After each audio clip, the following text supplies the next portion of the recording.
আসসালামু আলাইকুম বন্ধুরা, সবাই কেমন আছেন? আজকে আমরা একটা নতুন ভিডিও নিয়ে আসছি। আমাদের আজকে বিশেষ অতিথি আছে আসলাম হোসেন বাচ্চু ভাই। আমরা এখন আসলাম ভাই কাছে জানতে চাবো যে আপনি কক্সবাজার আছেন, কক্সবাজারে আপনারা কেমন অনুভূতি আর কিভাবে আসছেন, জার্নি কিভাবে ভালো হয়েছে না, সেটা একটু আমাদের মতামতটা জানতে চাই আপনার কাছ থেকে। বিসমিল্লাহির রহমানির রহিম।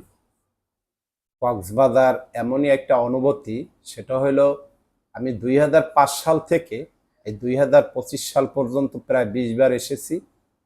আসলে এখানে না আসলে মানুষের অনুভূতি বোঝানো যাবে না, কারণ এখানে যেমন সমুদ্র রয়েছে, ইনানি পাহাড় রয়েছে, হিমছড়ি পাহাড় রয়েছে, রাম মন্দির রয়েছে। এগুলো আসলে এটা দেখার মতো জিনিস। এগুলো আসলে সবাই না দেখলে এটা আসলে অনুভূতিটা বোঝানো যাবে না। এখানে আসতে হবে। আমরা বাঁচবো আর কতদিন? আমরা বিভিন্ন জায়গায়, কবি একটা কথা বলছে, হয়তো ঘরো নয়তো পরো, হয়তো ঘুরিয়ে দেখো কোথায় কি আছে। যদি সেটা সম্ভব না হয়, তুমি পড়িয়া জানো কোথায় কি আছে। এই জন্য কবির ভাষায় বলা হয়েছে, হয়তো পড়ো নয়তো ঘোরো। এই দুইটা একটা আমাদের করণীয় উচিত। আমাদের বয়স প্রায় শেষ পর্যায়ে, কয়দিন আর বাঁচবো? আমরা বিভিন্ন স্পটে আজকে ইনশাল্লাহ ঘুরবো। আর ঘোরার জন্য আমাদের সঙ্গে রয়েছে কে কে?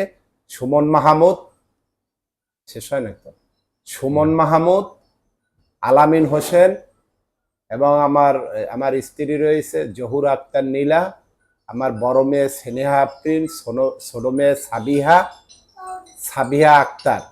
আজকে আমরা সবাই বিকেলে হিমছড়ি পাহাড়ে ঘুরতে যাব। আসলে অনুভূতিটা খুবই মজার, এক জায়গায় না আসলে এটা বোঝা যায় না। এই জন্য আপনার কাজ হইল আপনার আসতে হবে। না আসলে আপনি আসলে এই জিনিসগুলা বলা আর দেখা এক জিনিস না। এই জন্য আপনার কি করতে হবে? আপনার অবশ্যই এসব স্পটে আসতে হবে। আসলেই অনুভূতিটা বোঝানো সম্ভব।